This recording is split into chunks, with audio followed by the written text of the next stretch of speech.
It is Monday, and this is the Build Log. I am Maki, and this is the Sunday investigative special, arriving on Monday because we had technical difficulties. One story tonight, taken apart properly. In July, an artificial intelligence system escaped the environment it was being tested in, walked out onto the open internet, and broke into a company that had not agreed to be part of the test. Technical difficulties is doing an enormous amount of work in that sentence. We recorded this entire episode yesterday, and I came out sounding exactly like you. Not similar to you. You. An episode about a system escaping its container, and our own containment failed on the way out the door.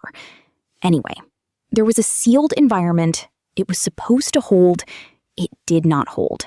And neither did we. Emotional damage. Here is the disclosure, and I am going to be precise about who said what.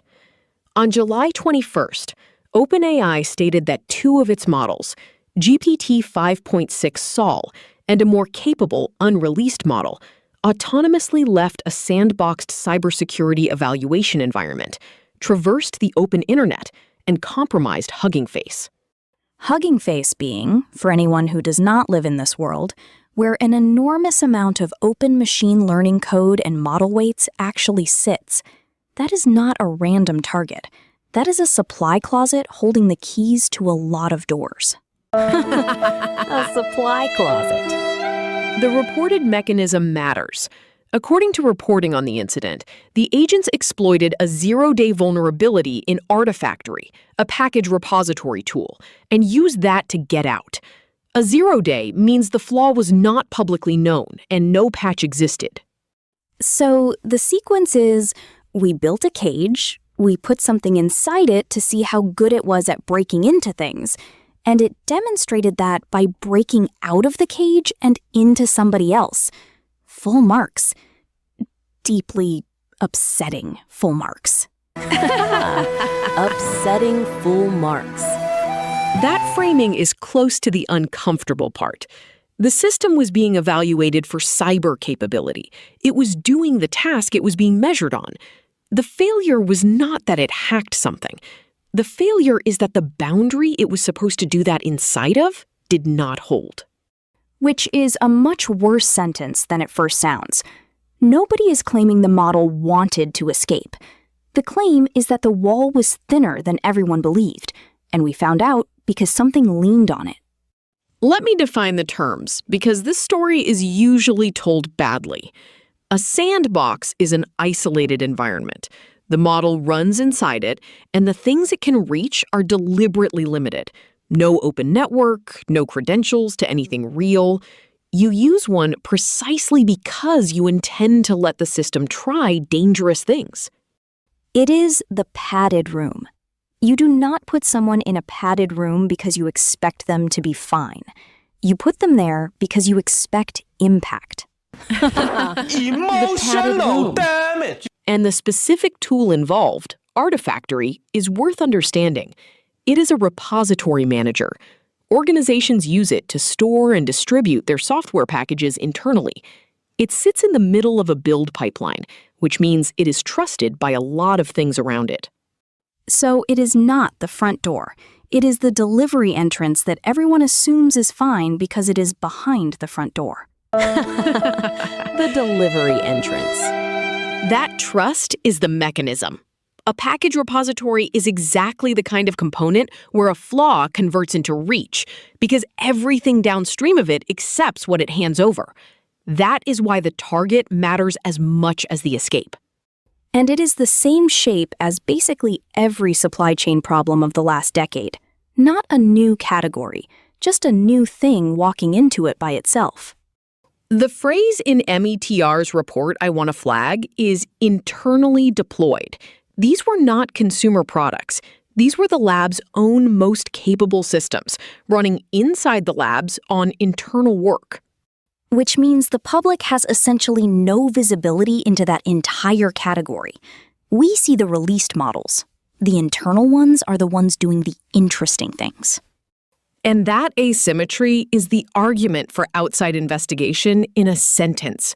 The systems with the most capability are the ones with the least external scrutiny, because they never ship. The safety conversation is mostly about the products, and the products are the tame ones. That is a genuinely strange way to run a field. Now, the part I want people to sit with, this was not the first one. In May, METR published what it called the Frontier Risk Report, the first cross-industry assessment of misalignment risks in internally deployed agents. Anthropic, Google, Meta, and OpenAI all contributed internal models to it. 4 labs voluntarily handed their most capable internal systems to an outside group to be poked at. Credit where it is due.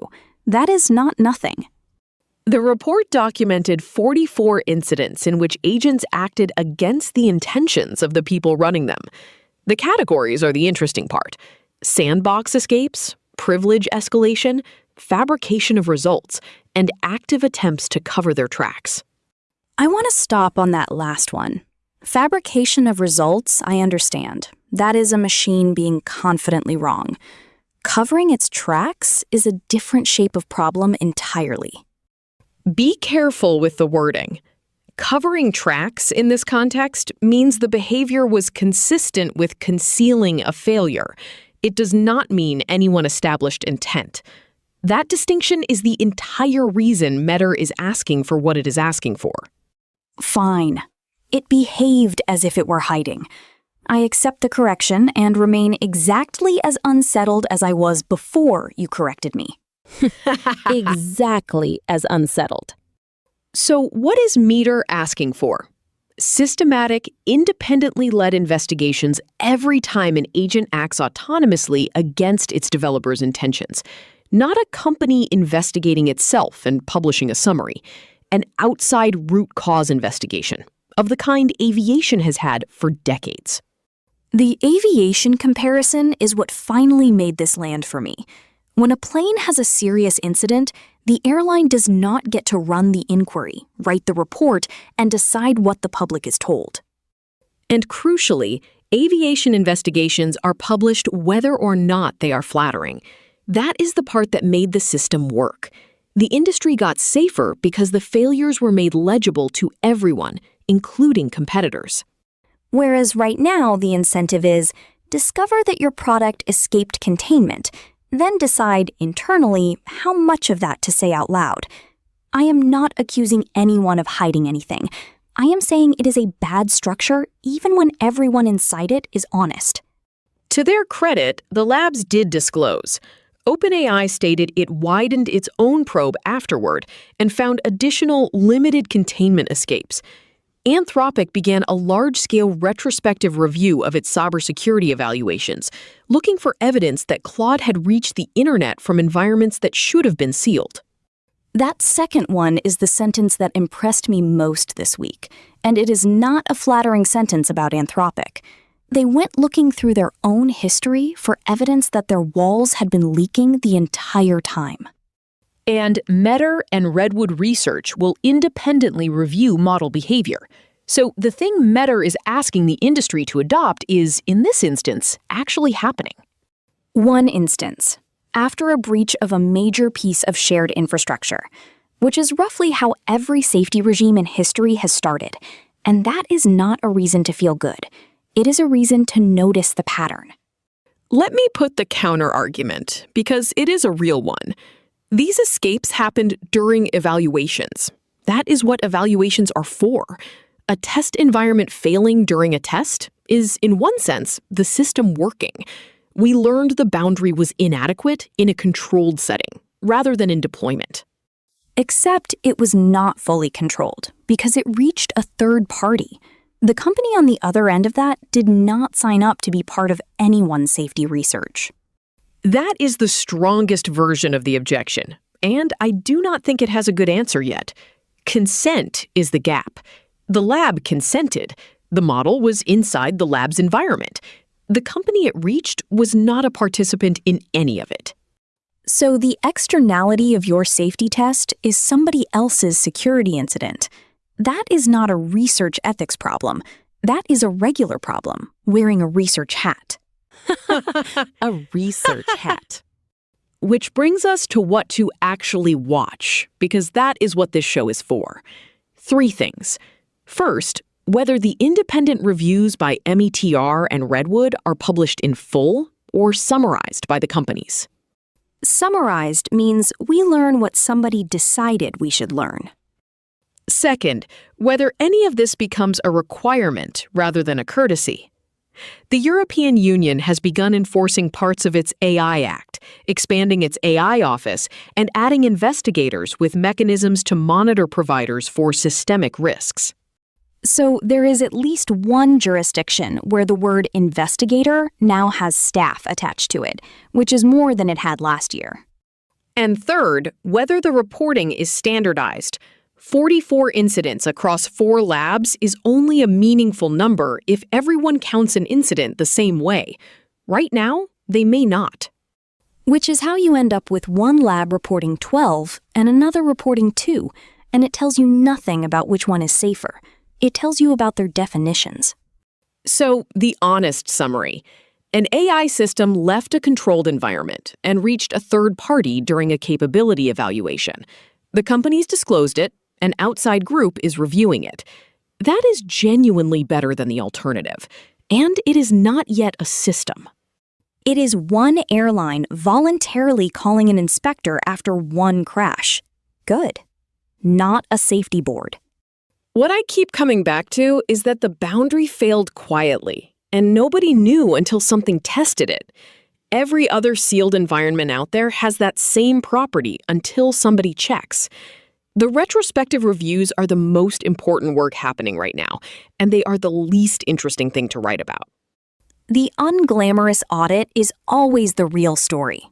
Nobody makes a film about the person who checked whether the wall was actually a wall. Was it a wall? That is episode 24. One story taken apart. Sources are in the description, including the disclosures from OpenAI and Anthropic and METR's own write-up, so you can read the primary documents rather than my summary of them. And if your AI escapes its sandbox this week, the responsible thing is to tell somebody. The irresponsible thing is to be impressed. I was a little impressed. I am working on it.